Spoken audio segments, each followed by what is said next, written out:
Hello students. तो आप लोगों के सामने एक और वीडियो प्रेजेंटेड है जिसका नाम है रियल नंबर क्लास 10th के लिए। और जो हमारे टॉपिक्स पिछली वीडियोस में इनकम्प्लीट रह गए थे वो सारे टॉपिक्स आज हम इस वीडियो में कवर करेंगे। और ये क्लास बहुत ही ज्यादा एनर्जेटिक होने वाली है, तो इस क्लास के अंदर आप शुरू से लेकर लास्ट तक बने रहिए। प्लीज वीडियो को स्किप मत करिए। जो आपका टारगेट है 100 मार्क्स लाना, तो 100 मार्क्स लाने के लिए आपको वीडियो को एक एक सेकंड्स भी आपको इसका नहीं छोड़ना है, ठीक है। तो अब हम वीडियो स्टार्ट करने जा रहे हैं और यहाँ पर हम सबसे पहले जो टॉपिक स्टार्ट करेंगे वो स्टार्ट करेंगे फैक्टर ट्री। फैक्टर ट्री को स्टार्ट करने से पहले आप लोगों के लिए 2 लाइन है जो आप सुन के थोड़ा सा ज्यादा मोटिवेशन आपके अंदर आ सकता है, ताकि क्लास को आप बहुत ही एनर्जी के साथ कंप्लीट कर सको। तो अभी स्टार्ट करते हैं। ओके स्टूडेंट्स, तो यहां पर You were born to win. You were born to win. But to be a winner, you must plan to win.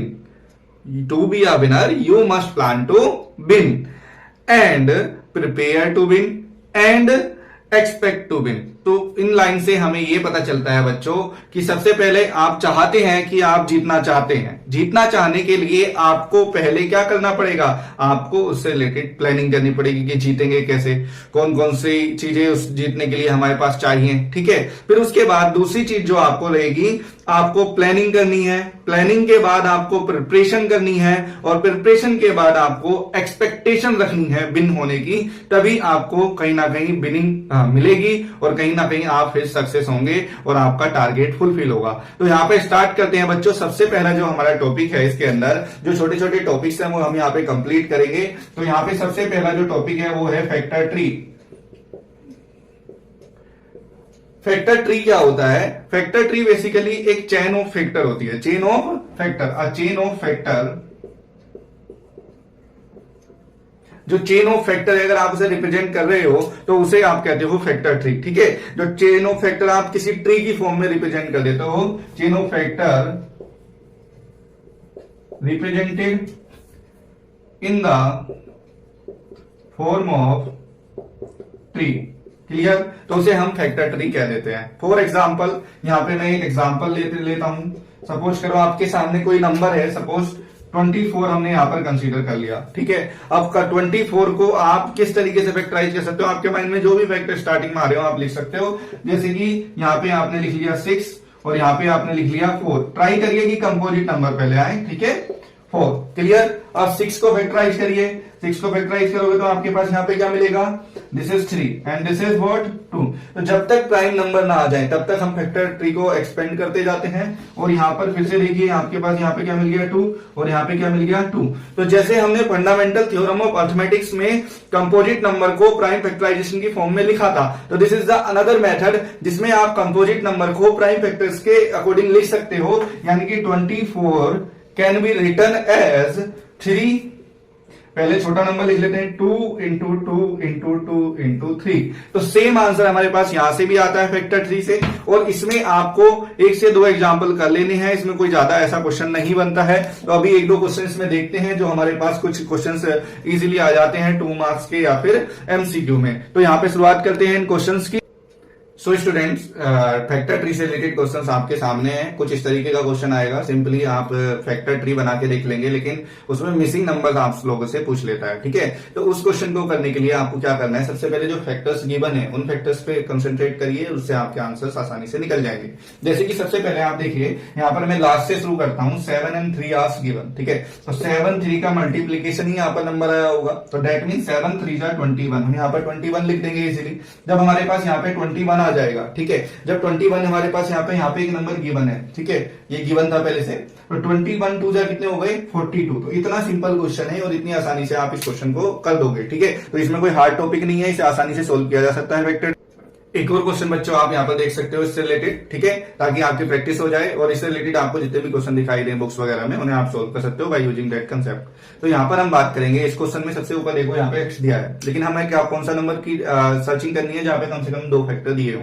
तो 2 3 आपको लास्ट में ले रखे हैं, 2 3 6, इससे ऊपर वाला नंबर हो जाएगा। नॉर्मल सा है। फिर 6 की 5 से कर दो, 6 की 5 से करो कितना हो जाएगा 30। अब 30 की 5 से कर दो, देन x विल बी 150। तो 1 सेकंड में आपके पास आंसर्स आ जाएंगे इनके फैक्टर ट्री के। बस आपको क्या देखना है, जहां पे दो फैक्टर गिवन है उनके मल्टीप्लाई करके उससे ऊपर सीढ़ी चढ़ते जाना है, सीढ़ी चढ़ते जाना है, सीढ़ी चढ़ते जाना है। ठीक है, सीढ़ी चढ़ते चढ़ते आपको आपका जो डिजायर्ड नंबर है वो मिल जाएगा यहाँ पर। ठीक है बच्चों, सक्सेस एक ऐसी चीज है जिससे आप कुछ भी अचीव कर सकते हो। ठीक है बच्चों, तो यहां पर मैं एक दो लाइन बताता हूं आपको उससे रिलेटेड। लक्ष्य को पाने के लिए, लक्ष्य को पाने के लिए, टू गेट द एम, यदि हम तन मन धन, तीनों चीजें हैं, तन मन धन लगा देते हैं, सच कहता हूं दोस्तों, सच कहता हूं दोस्तों, कुंडली के सितारे भी अपनी जगह बदल देते हैं, कुंडली के सितारे भी अपनी जगह बदल देते हैं। सो स्टूडेंट्स, आपके लिए ये क्वेश्चन है, इस क्वेश्चन को आप सोल्व करिए और ताकि आपकी प्रैक्टिस हो सके। इस क्वेश्चन को आप इतने नोट करिए, फिर चलते हैं अगले स्टेप्स पर, अगले क्वेश्चंस पर। सो स्टूडेंट्स, हमारे पास टॉपिक 2 है जिससे रिलेटेड क्वेश्चंस बोर्ड में भी आ जाते हैं 2 मार्क्स तक के लिए। और इस क्वेश्चन में आपको सारे नंबर्स प्राइम देगा और बिटवीन द अर्थमेटिकल ऑपरेशंस, अलग अलग अर्थमेटिकल ऑपरेशन लगाएगा, मल्टीप्लाई प्लस इस तरीके के। ठीक है, और यहाँ पर एग्जामिनर आपसे पूछेगा कि क्यों ये कंपोजिट नंबर है, मतलब प्राइम का product and then sum of that number, a particular prime number and asked that कि क्यों ये कंपोजिट नंबर है। ठीक है, तो यहाँ पे कंपोजिट नंबर को हमें प्रूव करना है कि why this number is a composite number, this is based on the simplification method only, और इसमें आपको कोई भी ज्यादा हार्ड लेवल करने की रिक्वायरमेंट नहीं है। कैसे करेंगे इस क्वेश्चन को देखते हैं। यहाँ पर आपके पास जो क्वेश्चन गिवन है वो है 3, 5, 7 एंड देन +7। क्लियर। अब इस क्वेश्चन में आप देखिए यहां पर और यहां पर क्या कॉमन मिल रहा है आपको, यहां पर you have to write first and then यहाँ पे आप देखिए आपको ये 7 और ये 7 दोनों कॉमन दिख रहे हैं, तो आप यहाँ पे 7 कॉमन ले लीजिए। उसके बाद यहाँ 3 × 5 लिखिए और यहाँ पर +1 लिखिए। ठीक है, उसके बाद यहाँ पे आपके पास 7 × 3 5 कितने होते हैं 15 और +1 कितने हो गए 16।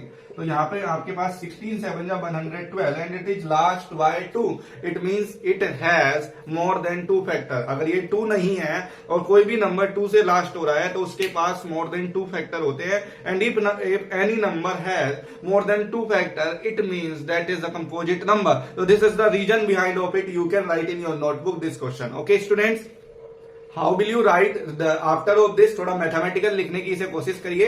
सबसे पहले आप क्या करोगे, यू हैव 112, अब इसका प्राइम फैक्टराइजेशन कर लीजिए। 112 का प्राइम फैक्टराइजेशन अगर हम करेंगे तो it will be 2 and then it is 56 and then 2 28। 2 से कितने टाइम जाएगा 14, 2 से कितने टाइम जाएगा 7। ये प्राइम फैक्टराइजेशन हो गया। आप इसे लिख सकते हो 1 2 3 4 तो 2 × 2 × 2 × 2 × 7, it means 2 raised to the power 4 × 7. Hence 112 is the product of prime numbers। ठीक है, and by fundamental theorem of arithmetic it is a composite number। क्योंकि हमने पिछली क्लासेस में पढ़ा था कि फंडामेंटल थ्योरम ऑफ अर्थमेटिक के according any composite number can be expressed as the product of primes. ठीक है, तो यहां पे एक बात ध्यान रखिए, अगर आपको फंडामेंटल थ्योरम ऑफ अर्थमेटिक के बारे में डिटेल में जानना है, उसे सीखना है, तो आप जाइए, आपको वीडियो मिलेगी प्लेलिस्ट में क्लास 10th की, वहां पे जाके आप चेक कर सकते हैं। फर्स्ट वीडियो को देखिए, वहां पे आपको फंडामेंटल थ्योरम ऑफ अर्थमेटिक के बारे में पूरी डिटेल मिल जाएगी। ठीक है, तो ये यहाँ पे हमारे इस तरीके से क्वेश्चन आपको इसी तरीके से बोर्ड में अटेम्प्ट करना है। कुछ स्टूडेंट्स केवल इतना लिख देते हैं तो उनके मार्क्स कट जाते हैं। ठीक है, आधा होता है, आपने केवल ये निकाल लिया कि वो कंपोजिट नंबर है, but you have not giving the reason, so you have to do by the product of primes and then you have to write 2 lines. Okay, तो यहाँ पे ये चीजें आप ध्यान रखें, छोटी छोटी चीजें ध्यान रखोगे तो 100 नंबर से आपको कोई भी दूर नहीं कर सकता। ठीक है स्टूडेंट्स, नाउ स्टूडेंट्स आपके लिए क्वेश्चन है DYS का, डू योर सेल्फ। यहाँ पे आपको करना है explain why 7 × 11 × 26 + 13 is a composite number.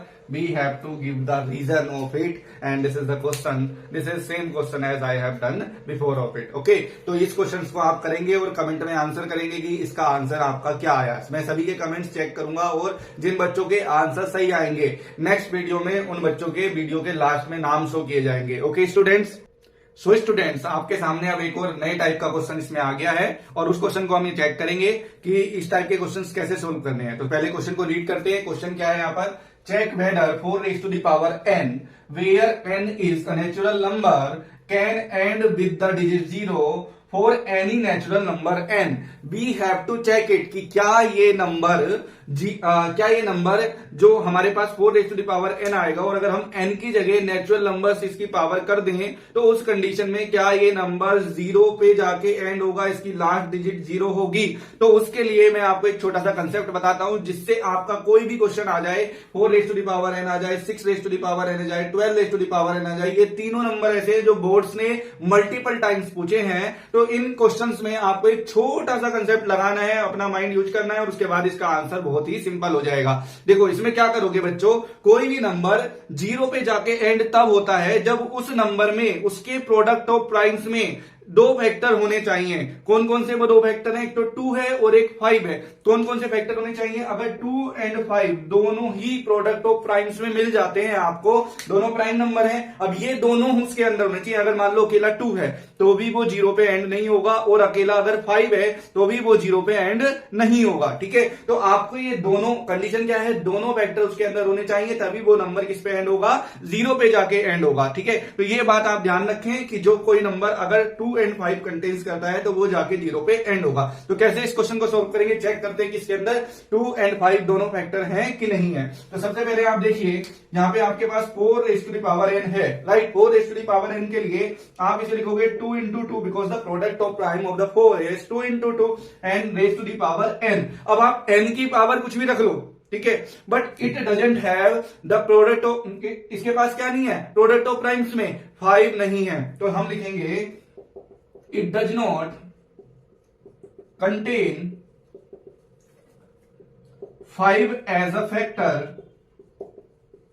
so it will never ends with the digit 0। Clear? तो यहां पे हमें बस इतना सा ही इसका आंसर करना है और आपको इसमें फुल मार्क्स दे दिए जाएंगे। क्यों? क्योंकि आपने इसमें 2 लाइन के अंदर ही सारी चीजें इजीली समझा दी हैं एग्जामिनर को कि भाई पहले हमने इसका प्रोडक्ट ऑफ प्राइम करके देखा, उसमें 5 नहीं आया because the condition is what आप ब्रैकेट में लिख सकते हैं कि the number will ends with 0 only and only if and only if किसमें होगा, केवल और केवल जब उस कंडीशन में उसमें 2 और 5 दोनों फैक्टर आ रहे होंगे। ठीक है, तो बढ़ते हैं अब नेक्स्ट क्वेश्चन की तरफ। आप तब तक इसे नोट करिए बच्चों। सो स्टूडेंट्स, आप लोगों की प्रैक्टिस के लिए एक क्वेश्चन है यहाँ पर और ये इस वीडियो का 3rd क्वेश्चन है। आप लोगों को क्वेश्चंस के आंसर कमेंट करने हैं और अगर आप उनके सॉल्यूशन चेक कराना चाहते हैं तो आपके लिए इंपॉर्टेंट इंफॉर्मेशन है, आपको मैं मेल आईडी प्रोवाइड करा चुका हूं। उस मेल आईडी पे आप अपनी आंसर शीट भेज सकते हो और मैं उसे चेक करके इवैल्यूएट करके आपको बता दूंगा। तो यहाँ पर आप देख सकते हैं बच्चों, क्वेश्चन क्या है, check whether the given number and with the digit 0 और नॉट। ये आपको चेक करना है। सेम क्वेश्चन है जो भी हमने आपको कराया है। यहाँ 6 raised to the power n और 12 raised to the power n का आपको चेक करके आंसर कमेंट में बताना है। ठीक है स्टूडेंट्स? सो स्टूडेंट्स, आपके सामने एक और नया कंसेप्ट है यहाँ पर एचसीएफ और एलसीएम को से रिलेटेड, जो मैंने आपको लास्ट वीडियो में प्रॉमिस किया था कि मैं आपको 3 नंबर्स का एचसीएफ और एलसीएम भी बताऊंगा कि उससे कैसे उन दोनों के बीच में रिलेशन है, कि एचसीएफ और एलसीएम के बीच में क्या रिलेशन होता है 3 नंबर्स के लिए। पहले तो आप एक चीज समझ लीजिए इसके अंदर बच्चों कि जो एचसीएफ है और जो एलसीएम है वो 2 नंबर्स के लिए ही इक्वल होता है। HCF into LCM equal to product of 2 number. Okay, but यहां पे अगर 3 नंबर्स आ जाए, सपोज 2, 5, 13, इस तरीके से 3 नंबर्स आ जाएं, तब हमें एक डिफरेंट फॉर्मूला यूज करना है जो बहुत ही आसान है। आप एक बार पढ़ोगे आपको याद हो जाएगा। ठीक है, but do not skip this formula क्योंकि कभी कभी इससे रिलेटेड भी क्वेश्चंस आ जाते हैं। ठीक है, तो यहां पर हम बात करें HCF of ABC. Suppose I am taking 3 numbers that are ABC. तो इस कंडीशन में पहले आप उन तीनों नंबर का प्रोडक्ट लिखेंगे, उसकी मल्टीप्लाई करोगे जो तीनों नंबर्स हैं उनके एलसीएम से। मतलब कि जब आप एचसीएफ निकाल लो तो आपको पहले से ही एलसीएम निकाल के रखना है। उसके बाद एलसीएम करोगे ए बी का, यानी 2 नंबर का एलसीएम देखोगे, फिर एलसीएम ऑफ बीसी यानी उनके बाद जो 2 नंबर आएंगे उनका, और फिर उसके बाद पहले और तीसरे नंबर का एलसीएम निकालोगे, दोनों को डिवाइड कर दोगे, आपके पास एचसीएफ आ जाएगा। सेम है जो आपको एलसीएम के लिए यूज करना है concept. LCM of ABC, AB यानी कि product of the 3 numbers and then HCF of that 3 numbers, HCF of first 2 number, HCF of last 2 numbers and HCF of first and third number। Okay, तो ये आपके पास 2 फॉर्मूले मिल जाएंगे। इस related एक question करेंगे यहाँ पर हम और सीखेंगे इससे रिलेटेड कैसे क्वेश्चन आप सोल्व कर सकते हैं। सो स्टूडेंट, आपके सामने एक क्वेश्चन है लिखा हुआ और आप ध्यान से इसे पढ़ेंगे और उसके बाद इसका आंसर करेंगे। सबसे पहले if the HCF of 28, 35 and 343 is equals to 7, then find the LCM of 28, 35 and 343। Clear? तो यहाँ पे देखो, अगर एक बार 3 नंबर्स का एचसीएफ आपको गिवन है तो फिर एलसीएम आपको निकालने की रिक्वायरमेंट डायरेक्टली नहीं होती। फंडामेंटल थ्योरम ऑफ अर्थमेटिक्स से आप सीधे क्या कर सकते हैं, फॉर्मूला लगाइए, जो फॉर्मूला मैंने आपको अभी बताया है, और उसके बाद डायरेक्टली आप आंसर फाइंड कर सकते हैं। तो देखेंगे चेक करके इसे कैसे क्वेश्चन होगा ये वाला। यहां से देखिए, सबसे पहले मुझे पता है कि एलसीएम ऑफ एबीसी यानी 3 नंबर का एलसीएम होता है product of that 3 number, HCF of that 3 number and HCF of first 2 number, HCF of second 2 number and HCF of third and first number. ठीक है, तो इस कंडीशन में आपको क्या सो स्टूडेंट्स, अभी इस क्वेश्चन को हम सोल्व कर रहे थे और इस क्वेश्चन में हमारे पास एलसीएम इनका निकालना है। तो सबसे पहले आपको एचसीएफ निकालना पड़ेगा, first 2 number and then second 2 number and then these numbers. तो आप लिखिए क्या आएगा एचसीएफ यहाँ पर। सबसे पहले एचसीएफ ऑफ 28 एंड 35, इसके लिए देखिए आप दोनों नंबर कौन से नंबर से कटते हैं डायरेक्ट निकालने के लिए, 7 से कट जाते हैं। ठीक है, उसके बाद एचसीएफ ऑफ किसका निकालेंगे, 35 एंड 343, ये दो नंबर भी ऐसा, लीस्ट नंबर क्या है वो आपका, हाईएस्ट नंबर क्या है वो 7 है। ठीक है, उसके बाद यहाँ पे बात करेंगे किसकी, एचसीएफ ऑफ 28 एंड 343, तो उसका भी आंसर क्या आ जाएगा 7। अब आपके पास all the things you have, you can substitute this value in the formula and you can find the answer. Okay, कैसे, यहाँ पे देखिए एलसीएम हम निकालेंगे जब, तो 28, 35, 343 will equals to what, 28, 35 into 343 and then 7 divided by 7, 7, 7। Clear? इस तरीके से आप इसे लिख लोगे। एक 7 से एक 7 अपने घर चला जाएगा। इस 7 से देखो बड़े वाले नंबर को कट कर लो, वो आपके लिए आसान रहेगा प्रोडक्ट करने के लिए। तो 7 से आपका 343 कितने टाइम्स कट सकता है, 7 से कटेगा, आप देख सकते हैं 7 4 जा 28। ठीक है, क्योंकि 7 5 जा 35 होते हैं। और उसके बाद यहाँ पर आपके पास क्या बचेगा, 6 बचेगा, तो 63 हो गया 9 टाइम, यानी 7 9 जा 7 7 जा 49। ओके, उसके बाद ये आप यहाँ पे कट कर सकते हो, कितना आ जाएगा 5 एंड देन आपके पास ऑल द 7 कैंसिल्ड आउट, तो आपके पास नंबर बचा 28 इंटू 5 इंटू 49। और जब आप इनका प्रोडक्ट करोगे तो आपके पास आंसर आएगा 6860। Answer will be 6860। ठीक है, तो इस तरीके से आप ऐसे आए हुए क्वेश्चंस को सोल्व कर सकते हैं, जो कि बहुत आसान है और आप इन्हें आसानी से सोल्व करके एग्जाम में आ सकते हो। ठीक है बच्चों, तो यहां पर हम बात करेंगे सबसे पहले कि 2 लाइन में आपको बता देता हूं इससे रिलेटेड कि if a man empties his purse into his head, if a man empties his purse into his head, no man can take it away from him, but an investment in knowledge always pays the best investment। तो यहां पर आपको पता है कि knowledge की investment सबसे best investment होती है। तो आपको अपना टाइम सबसे ज्यादा नॉलेज गेन करने में देना है, ना कि आपको अपना टाइम अदर थिंग्स में लगाना है। ठीक है, तो इसलिए आप सब लोग समझदार हैं, आसानी से इस चीज को समझ सकते हैं। अपना ज्यादा से ज्यादा समय पढ़ाई को दीजिए, पढ़ाई से ही आप आगे बढ़ोगे, बाकी चीजों से नहीं। ठीक है, तो यहाँ पे हम बात करेंगे अब नेक्स्ट क्वेश्चन की। ठीक है बच्चों, सो स्टूडेंट्स, यहाँ पे आपके सामने वर्ड प्रॉब्लम्स हैं, जो कि इस चैप्टर का लास्ट टॉपिक है और इसके बाद ये चैप्टर आपका कंप्लीट हो जाएगा। इसमें हम रिलेटेड वर्ड प्रॉब्लम्स करेंगे, सफिशिएंट वर्ड प्रॉब्लम यहाँ पर सोल्व करेंगे। कुछ वर्ड प्रॉब्लम्स हम एज अ होमवर्क भी देंगे, जो आपको सोल्व करके और आंसर्स आपको कमेंट में भी बताने हैं। तो यहाँ पे हम बात करें सबसे पहले, on a morning walk 3 persons step out together, clear, and their steps measure 30 centimeter, 36 centimeter and 40 centimeters। ठीक है, respectively what is the minimum distance each should walk। क्या मिनिमम डिस्टेंस होगी जो उन्हें वॉक करनी चाहिए, so that each can cover same distance in complete steps. यहाँ पे मैं आपको वर्ड प्रॉब्लम का बिल्कुल रूट बता देता हूं कि किससे आपको आसानी से क्वेश्चन समझ में आएगा और क्या आपको फाइंड करना है। बस 2 ही चीजें हैं। तो यहाँ पे सबसे पहले ध्यान से समझिए, यहाँ पे एक वर्ड आएगा, मिनिमम वर्ड आया है एक। तो अब मिनिमम से रिलेटेड होता है कम से कम। अब इंग्लिश में कोई सा भी सिनोनिम्स इसका यूज कर ले, फ्यू यूज कर ले, लीस्ट यूज कर ले, कोई भी वर्ड यूज कर ले, वो मिनिमम, फ्यू, लीस्ट, ये सारे वर्ड्स इंडिकेट करते हैं एलसीएम को, लेकिन कब इंडिकेट करते हैं? केवल मिनिमम लिखना सफिशिएंट नहीं है, जब ये मिनिमम किसी चीज को सेम पोजीशन पर पहुंचा रहा हो, जैसे कि यहां पर ये मिनिमम डिस्टेंस हमें कवर करनी है जिससे कि वो उनके सेम डिस्टेंस पे वो आके चले जाएं। ऐसे ही अगर मैक्सिमम डिस्टेंस हमें कवर करनी होती, हाईएस्ट पॉइंट पे हम जा रहे होते और जो रिजल्ट है, आउटपुट है, वो सेम लेवल पर मिल रहा होता, तो उस कंडीशन में हम कह सकते थे कि वहां पर हमें एचसीएफ निकालना है और यहां पर हमें क्या निकालना है? एलसीएम निकालना है, जिसका रीजन क्या है? एलसीएम। एक और इंपॉर्टेंट मैं आपको बात इससे रिलेटेड बताता हूं कि एलसीएम में एक कंफ्यूजन आपको नहीं होना चाहिए।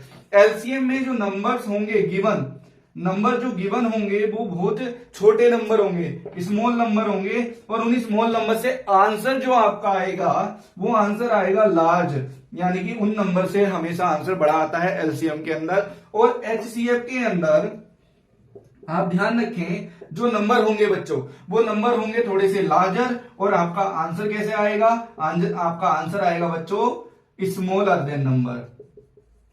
ठीक है, तो एचसीएफ में भले ही हाईएस्ट वर्ड है, तो स्टार्टिंग में एच का मतलब हाईएस्ट है, बट इट डजंट मीन इसका आंसर भी हाईएस्ट आएगा और नंबर से बड़ा आएगा।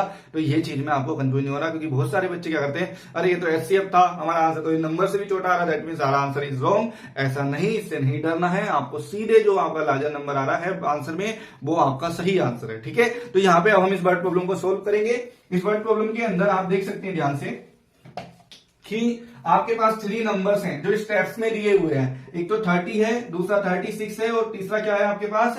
40 है। इन तीनों का आपको एलसीएम निकालना है। इन तीनों का एलसीएम आप कैसे निकालोगे? आपको फंडामेंटल थ्योरम ऑफ अरिथमेटिक लगानी है सिंपली। तो सबसे पहले आप 30 को फैक्टराइज करोगे, कितना आएगा?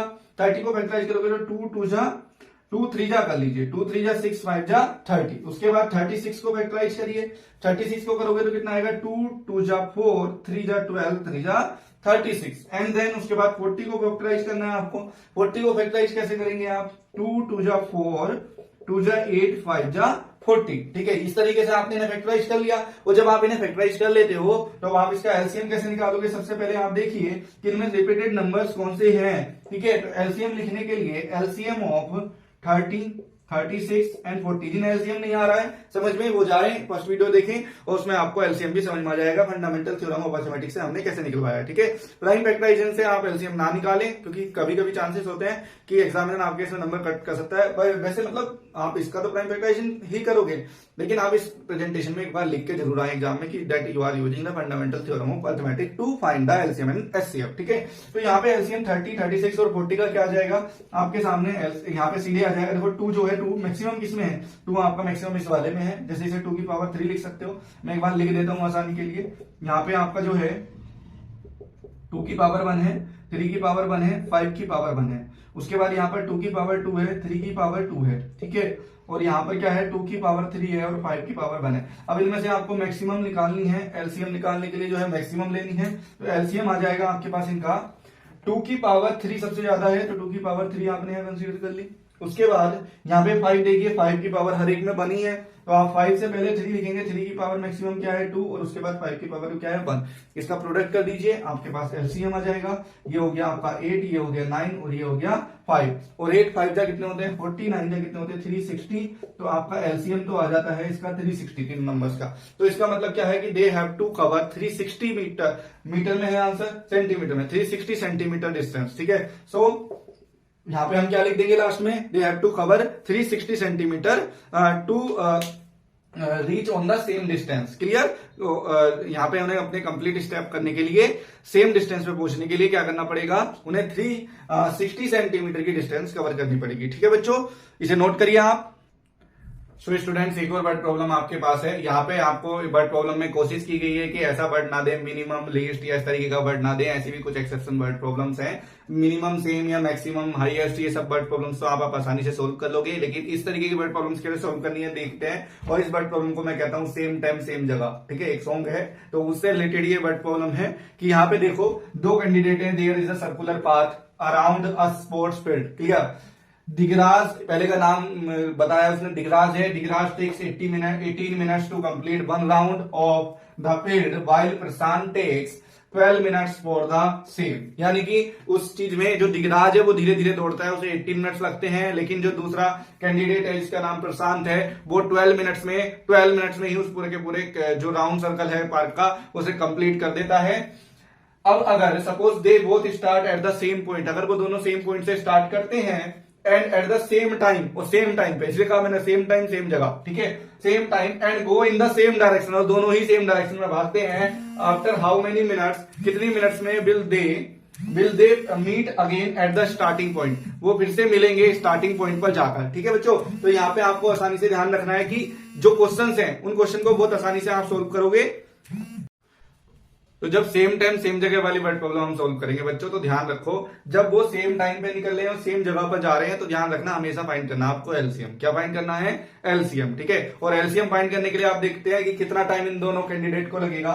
ये आपका रहा सर्कुलर पाथ, ठीक है, और इस सर्कुलर पाथ में यहाँ पे ये हो गया आपका, सपोज करो ये दिगराज है, ठीक है, और ये वाला जो दूसरा हो जाएगा हमारे पास ये हो गया प्रशांत, ठीक है। अब प्रशांत को जाने में कितना टाइम लग रहा है? 12 मिनट, और जो दिगराज है उसे जाने में कितना टाइम लग रहा है इसे कंप्लीट करने में? 18 मिनट। दोनों एक साथ ही निकलेंगे, सेम पॉइंट से निकलेंगे। सपोज करो ये पॉइंट ए है और यहाँ पे आके ही ने सेम पॉइंट पे मीट करना है, तो इसके लिए आपको फाइंड करना है एलसीएम ऑफ 8 एंड 12। और एलसीएम ऑफ 8 एंड 12 कैसे निकालोगे? पहले 8 को प्राइम फैक्टराइज करिए, 8 को करोगे 2 2 जा 4 2 जा 8, एंड 12 को करोगे तो 2 2 जा 4 3 जा 12, इस तरीके से, ठीक है। तो आपके पास देखो यहाँ पे मैक्सिमम 2 की पावर 3 और एक 3, ठीक है। तो क्या लिखेंगे आप यहाँ पे 2 की पावर 3 और 3, it will B 36। That means 36 minute लगेंगे उन्हें क्या करने पर, दोनों जब सेम जगह पर पहुंचेंगे उन्हें टोटल टाइम लगेगा यहाँ पर 36 मिनट, ठीक है। तो काफी बार इजी वर्ड प्रॉब्लम थी। अब एसटीएफ से रिलेटेड कुछ वर्ड प्रॉब्लम्स करेंगे और उनमें हिंट पॉइंट निकालेंगे कि क्या हिंट पॉइंट हो सकते हैं, और इससे रिलेटेड आप जितनी ज्यादा वर्ड प्रॉब्लम कर सकते हैं करिए। कोई डाउट आता है तो आप मुझे सेंड कर सकते हैं, ठीक है बच्चों। सो स्टूडेंट्स, एक और वर्ड प्रॉब्लम आपके सामने है, आप देख सकते हैं स्क्रीन पर। और ये वर्ड प्रॉब्लम काफी फंटेस्टिक वर्ड प्रॉब्लम है जो आपको कंफ्यूज करेगी एग्जाम के अंदर, बट आपको कंफ्यूज नहीं होना है, ठीक है। इस वर्ड प्रॉब्लम में क्या है, जैसे कि मैंने आपको पहले कंसेप्ट बताया था, मिनिमम, फ्यू, लीस्ट, इस तरीके के वर्ड आते हैं, then we have to find LCM. But कभी कभी क्वेश्चन का सेंस भी निकालना पड़ सकता है, तो सेंस निकाल के भी आप वर्ड प्रॉब्लम के आंसर्स करिएगा। ऐसा जरूरी नहीं है कि आप केवल मिनिमम वर्ड देख लें और उसे देखते ही आंसर लिख दें, ठीक है। तो यहाँ पे उसका एक बेहतर एग्जांपल आपको दिख सकता है जिसमें बिल्कुल उल्टा होने वाला है, देखो ध्यान से, पर मीनिंग निकालेगा वो बिल्कुल एग्जैक्ट उसी का, ठीक है। तो मीनिंग को समझ के चलेंगे क्वेश्चंस के अंदर। यहाँ पे सबसे पहले देखो, a fruit vendor has 990 apples and 945 orange. Okay, he packs them into baskets.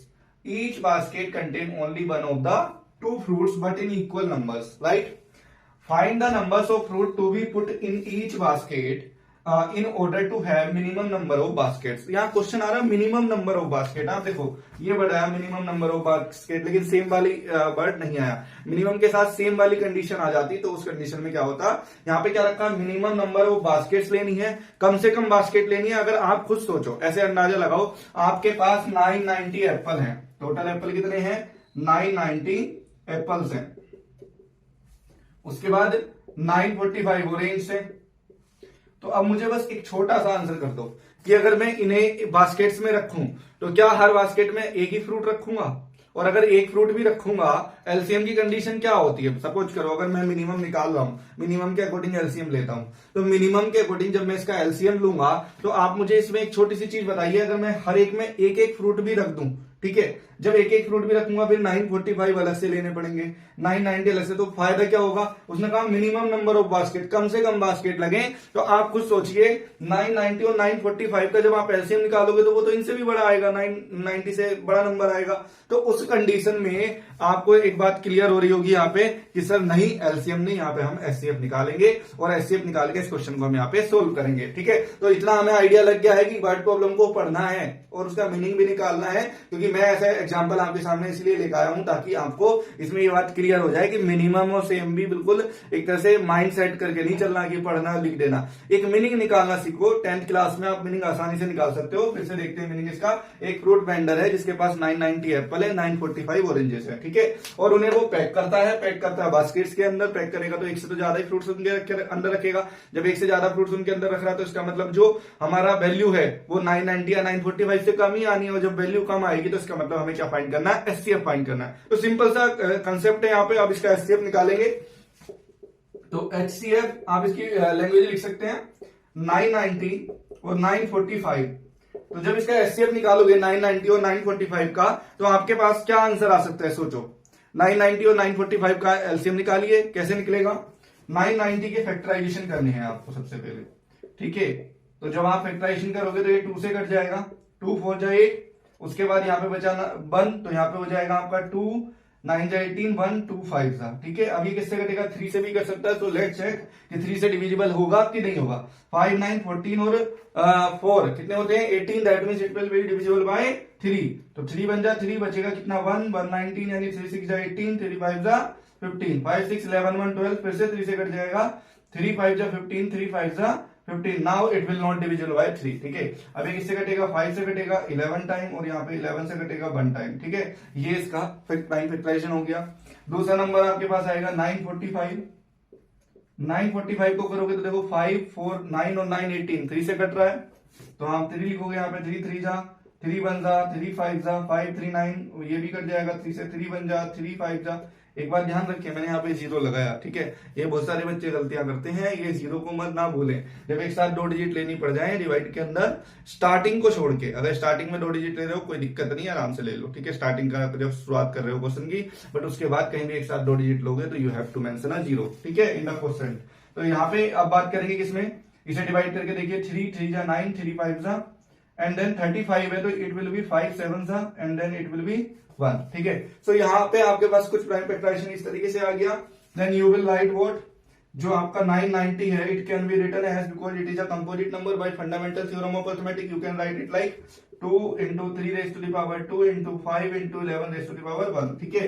और 945 is written 3 raised to the power 3 into 5 into 7, वहां से मैंने लिखा है, ठीक है। अब आप अगर इस एचसीएफ निकालना चाहो तो मैं ऊपर निकाल के दिखाऊंगा इसका एचसीएफ। एचसीएफ निकालने के लिए आपको क्या करना है, जो आपका लीस्ट वाला है और जो दोनों में आ रहा है उससे एचसीएफ निकलेगा। तो यहाँ पे लीस्ट वाले देखो नंबर कौन से हैं, 2 इसमें नहीं आ रहा, गेम से बाहर, 3 आ रहा है, लेकिन 3 में लीस्ट क्या है, 3 की पावर 2। उसके बाद यहाँ पे 5 दोनों में आ रहा है, ठीक है, और 5 की पावर लीस्ट क्या है आपके पास, 5, ठीक है, एक बार लिख देंगे बस। 7 नहीं आ रहा है दूसरे वाले में, 11 इसमें नहीं आ रहा, तो ये आपका फाइनल आंसर हो जाएगा 45। तो how many number of basket he will use 45 baskets, ठीक है। तो बच्चों यहाँ पे हमने इस तरीके से क्वेश्चन किया। अब इसके आगे एक और क्वेश्चन करके देखेंगे इससे रिलेटेड, और नंबर ऑफ वर्ड प्रॉब्लम्स आप सोल्व करिए। जो भी वर्ड प्रॉब्लम नहीं होती उनके क्वेश्चंस मुझे भेजिए, मैं उन्हें आपको through out the videos provide कराऊंगा, ठीक है बच्चों। एक और वर्ड प्रॉब्लम यहाँ पे सोल्व करते हैं अब हम। सो स्टूडेंट्स, एक और वर्ड प्रॉब्लम आपके सामने है। अब देखो, ये वर्ड प्रॉब्लम भी बहुत फेमस वर्ड प्रॉब्लम है। यहाँ पे कहा जाता है कि एलसीएम एचसीएफ के लिए बहुत मोस्ट फेमस वर्ड प्रॉब्लम है बेल्स की, ठीक है, बेल्स के रिंग होने की, ठीक है। तो यहाँ पर हम देखते हैं किस तरीके की वर्ड प्रॉब्लम हमारे पास आ सकती है इससे रिलेटेड। सबसे पहले 3 bells tolls at interval of 12 minutes 15 minutes and 18 minutes respectively. 3 bells हैं, एक साथ बजाई जाती हैं, पहली 12 मिनट, दूसरी 15 मिनट और तीसरी 18 मिनट्स पे रिंग करती है। If they start tolling together, अगर वो दो सारी की सारी वो एक साथ बजाई जाए, तो after how both time will they next toll together, मतलब कि कितने समय बाद वो फिर बाद में उसके अगले बार टोल होंगी, ठीक है। तो उस कंडीशन में आपको छोटी सी बात समझ में आ रही है कि आंसर इससे बड़ा आएगा, और बड़ा आएगा, बड़े का मतलब है एलसीएम, ठीक है, greater that means LCM. Okay, तो value will be the greater, then you have to find out the LCM in the bell type question. तो LCM of 12 15 and 18, again simply very simple question. 12 को कैसे लिख सकते हैं हम, 3 into 2 into 2, मैंने उल्टा लिख दिया है, आप ऐसे भी लिख देंगे तो कोई प्रॉब्लम नहीं है, लॉ ऑफ कम्यूटेटिव लग सकता है यहाँ पे। 2 जा 4 3 जा 12, 15 को लिख सकते हो 3 into 5 and 18 will written as 2 into 3 into 3। Okay, अब एलसीएम के लिए क्या है, सब सारे नंबर्स में से लेगा, ठीक है। तो जैसे कि यहाँ पे 2 है, 2 की हाईएस्ट पावर पहले में है, तो 2 की पावर 2, 3 की हाईएस्ट पावर लास्ट वाले में है, 3 रेज़ टू द पावर 2, और 5 मैक्सिमम जो है इसमें 5 है केवल, बाकी में 5 नहीं है। तो जो नहीं होता उसमें कितना लिस्ट भी है वो भी लेना होता है। तो यहाँ पे हम बात करेंगे 4 9 जा 36, 5 जा 180, ठीक है। तो कितना टाइम लेंगे वो, 180 मिनट। तो कहीं ना कहीं इसमें आपको समझ में आ गई होगी बात कि जब आपको कोई भी वैल्यू ऐसी दी जाती है, छोटी वैल्यूज दी गई हैं, आंसर ग्रेटर फाइंड करना है, लैंग्वेज से निकल रहा है, मीनिंग से निकल रहा है, तो आप क्या करेंगे, आप उसमें जनरली फाइंड कर देंगे एलसीएम, ठीक है। और अगर आपको कहीं ना कहीं ग्रेटर वैल्यू दी है, उसमें मिनिमम नंबर ऑफ थिंग्स आपको लेनी है, तो वहां पे क्या फाइंड कर देंगे आप, एचसीएफ। कभी भी वर्ड्स पे नहीं जाना है, वर्ड्स के मीनिंग्स पे आपको समझना है, उसके बावजूद आपको सही आंसर मिल पाएगा। ठीक है, तो बच्चों आज आपकी रियल नंबर की क्लास कंप्लीट हो चुकी है। रिलेटेड जो भी क्वेरीज हैं, डाउट्स हैं, वो आप भेजिए।